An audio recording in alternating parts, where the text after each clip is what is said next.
Hello, we are discussing about GATE 1993 ECE paper, and this question is related to digital circuits. A pulse train with a frequency of 1 MHz is counted using a modulo 1024 ripple counter, but built with JK flip-flop. For proper operation of the counter, the maximum permissible propagation delay per each flip-flop is dash nanoseconds. A pulse train with a frequency of 1 MHz is counted using a modulo 1024 ripple counter. That implies nothing but there is a modulo 1024 ripple counter is there. Okay, and for that one the output is going to be, so it is going to be having at MSB, you are going with output frequency, so F0 of MSB, that is nothing but at MSB flip-flop F0 is going to be given as 1 MHz. Okay, and this is modulo ripple counter. Ripple counter is a sequential circuit, definitely it will be having a clock pulse. So the output frequency, the pulse train with a frequency of 1 MHz is counted. Pulse train with a frequency of 1 MHz is counted using modulo 1024 ripple counter is nothing but simply the pulse train you are calculating at the output of modulo 1024 ripple counter, that is output is nothing but output of MSB flip-flop, so you can say it as F0 is equal to 1 MHz. Okay, now if it is going to be built up with JK flip-flops, for proper operation of counter, what must be the maximum permissible propagation delay for each flip-flop? So if you want to know flip-flop propagation delay, at that time you must know how many number of flip-flops to be used inside of that one. Modulo 1024 is nothing but modulo 1024 means, okay, here modulo 1024 is nothing but 1024 unique states it is passing through. Modulo number is nothing but that gives the number of unique states. The counter is in repetition, that is nothing but after that many number of unique states the counter again starts repetition. The counter goes through a sequence of that many number of unique states. So the counter is going through 1024 unique states. To represent 1024 unique states, it requires 10 flip-flops. So since it is JK flip-flops, we are going with 10 JK flip-flops are going to be used.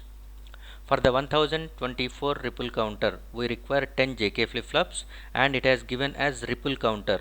Ripple counter is nothing but here. Only the original clock is connected to LSB flip-flop, and all other clocks are going to be clocked from the previous stage. Okay, like this. Let us assume we are going with this is first JK flip-flop. This is J1 and it is K1, and it is going to be a clock. Okay, so make it as J0 K0 for the first one.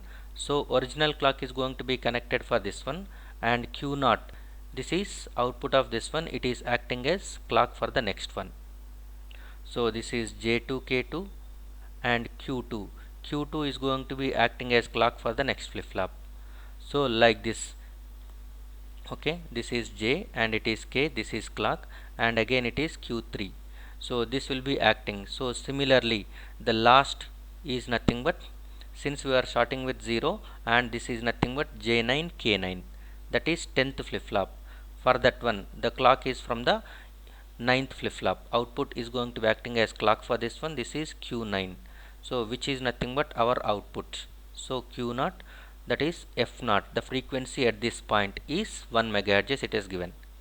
So if you want to go for the pulse waveform, pulse train, the pulse train is going to be looks like this one.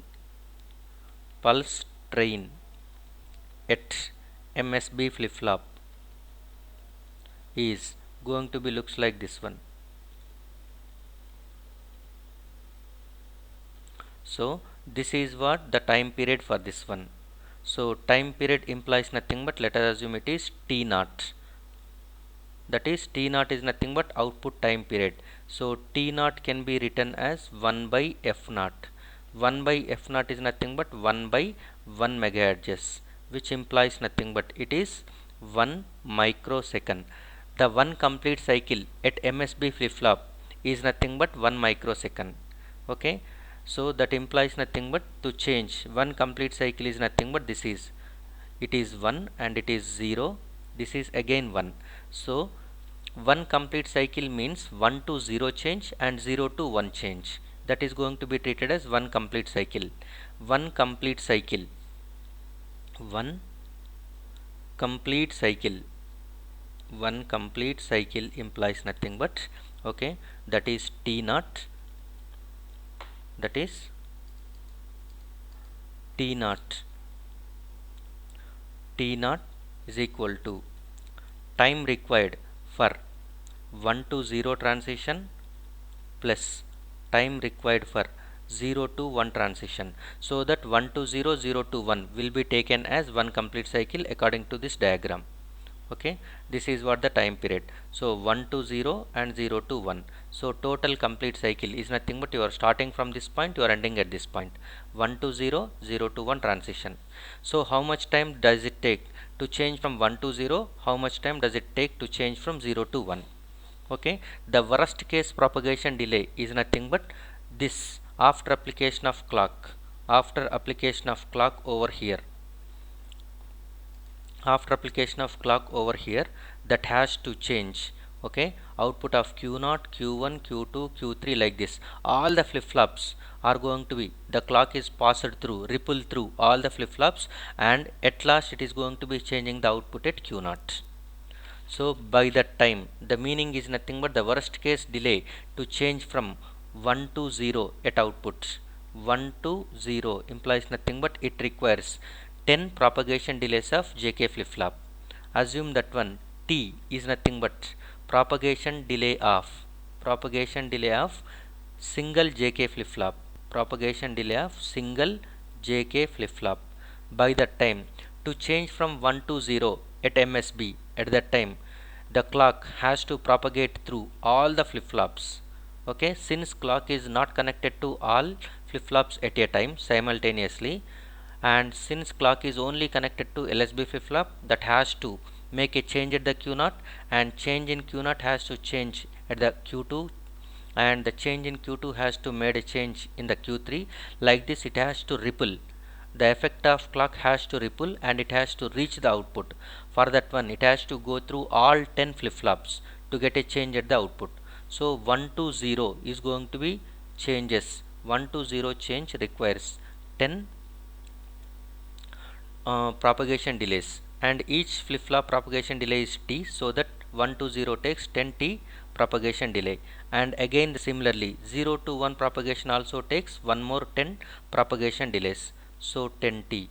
That implies nothing but t naught is going to be treated as 20 propagation delays of JK flip-flop, 20 t, which is nothing but 1 microsecond.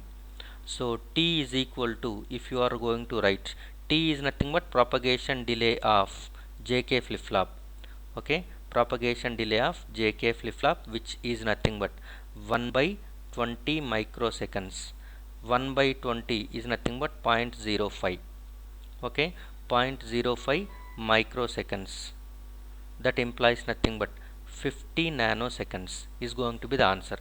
So propagation delay of each JK flip-flop is nothing but 50 nanoseconds or 0.05 microseconds, you can say. So the flip-flop propagation delay is nothing but 50 nanoseconds. Thank you.